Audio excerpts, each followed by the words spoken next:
Comment puis-je m'assurer que les principaux principes en matière de rémunération sont respectés au sein de mon entreprise? En matière de rémunération, tout n'est pas nécessairement noir ou blanc. Il est donc important de bien comprendre les principaux principes fondamentaux, de se créer et d'utiliser des outils pour s'assurer d'éviter le plus possible les ambiguïtés. Principe numéro 1, l'équité interne.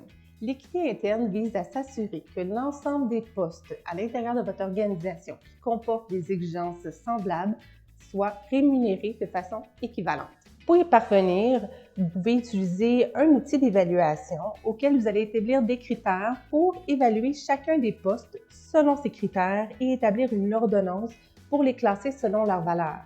Assurément, pour que ça soit gagnant, assurez-vous d'avoir des descriptions de postes à jour. Principe numéro 2, l'équité externe.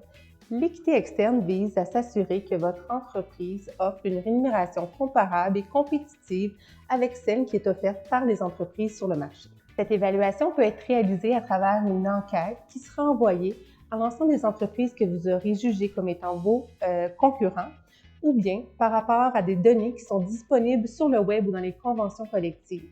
Cette évaluation vous permettra d'établir quel est votre positionnement par rapport au marché du travail. Principe numéro 3, l'équité individuelle. On s'assure du respect de ce principe par la mise en place d'un système de rémunération qui encadre la progression salariale de vos collaborateurs à l'interne qui occupent un même emploi.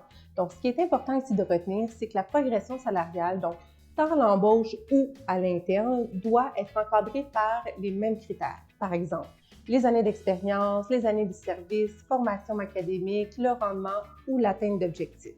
Ce qui est vraiment important ici, c'est s'assurer que les critères soient les mêmes pour tous. Principe numéro 4, se conformer à la loi sur l'équité salariale.